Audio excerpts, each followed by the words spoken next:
U.S. President Joe Biden has urged the country to show unity while honoring the victims of the 9/11 attacks. It's been 20 years since hijacked passenger planes were flown into the World Trade Center in New York and the Pentagon just outside Washington, D.C. 3,000 people were killed. Rob Reynolds looks back at the aftermath of those events. On page 150. A whisper in the president's ear set in motion actions that changed the U.S. and the world. 3 days after the attacks, President George Bush stood atop the rubble of Lower Manhattan and promised retribution. I can hear you, the rest of the world hears you, and the people who knock these buildings down will hear all of us soon. Blame immediately fell on Osama bin Laden's al-Qaida organization based in Afghanistan, which had already carried out several deadly attacks on U.S. targets abroad. Less than a month after the attacks, the U.S. began military action in Afghanistan. Bin Laden escaped, but was tracked down in Pakistan nearly a decade later. The United States has conducted an operation that killed Osama bin Laden, the leader of al-Qaida. But even with bin Laden dead, the war in Afghanistan dragged on for another 10 years, ending in a Taliban victory. The September 11th attacks were a profound shock, with images playing out on TV. In the aftermath, lawmakers rushed to overhaul national security laws with little or no debate. The events of 9/11 really frightened people enough that I don't think many people ever read the Patriot Act and realized really how profoundly it changed what government is able to do in terms of tracking and conducting surveillance on American citizens. For many Americans, the closest contact with the new enhanced security state came at the airport. The magnetometer, the metal detector, the X-ray machines, you had to start having your ID scrutinized, and then taking off your shoes, the limitations on liquids, and then finally in 2010, the full body scanner. Things that few Americans would have contemplated before now were widely accepted. The government initially was intercepting virtually all of the metadata on all of our emails and telephone conversations without any warrants. This was just dragnet surveillance.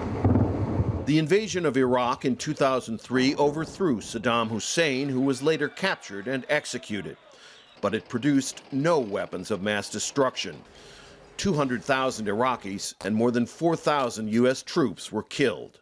The naval base at Guantanamo Bay, Cuba, became a prison where so-called enemy combatants were held indefinitely. Some remain there to this day. A color-coded system of threats was introduced, keeping citizens on edge. That was the goal. Frighten the American people, inflate the risk factor a millionfold, and then people say, oh, well, we have to accept this, because otherwise there'll be bodies on the sidewalks and on the streets and everywhere else.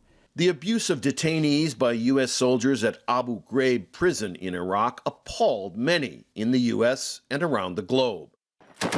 But at the same time, in the U.S., veneration of the military grew. We have sort of fetishized the military over the last 20 years. We have no idea of the long-term impact of having people who've grown up entirely during a war period, or people whose entire adult life has been serving in a war zone. 4 presidents and 2 wars later, the U.S. is a far different country from the one that existed 20 years ago. Rob Reynolds, Al Jazeera. Memorial services will be held across the U.S. to mark the 9/11 attacks. Emily Angwin looks back at how that day unfolded 20 years ago. It began as a clear, sunny Tuesday morning along America's east coast. Just before 8 o'clock on September 11, 2001, American Airlines Flight 11 takes off from Boston, followed by United Airlines Flight 175. A short while later, American Airlines Flight 77 departs from Washington's Dulles Airport, and United Airlines Flight 93 from Newark, New Jersey. At 8:46 a.m, Flight 11 crashes into the North Tower of the World Trade Center in New York. People assume it's a terrible accident. More than 1,000 first responders head to the scene. 17 minutes later, Flight 175 crashes into the South Tower. President Bush is informed that America is under attack. American Airlines Flight 77 then crashes into the Pentagon.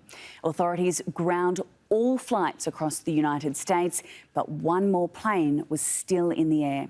United 93 was headed for Washington, D.C., possibly the White House, Capitol building, or other targets. After burning for 56 minutes, the South Tower of the World Trade Center collapses. Morning networks are showing these pictures live to millions of Americans. The passengers and crew on United 93 overpower the hijackers, and the plane crashes into a field in Shanksville, Pennsylvania. At 10:28 a.m, the North Tower of the World Trade Center also collapses. Nearly 3,000 people were killed, including citizens from more than 90 countries.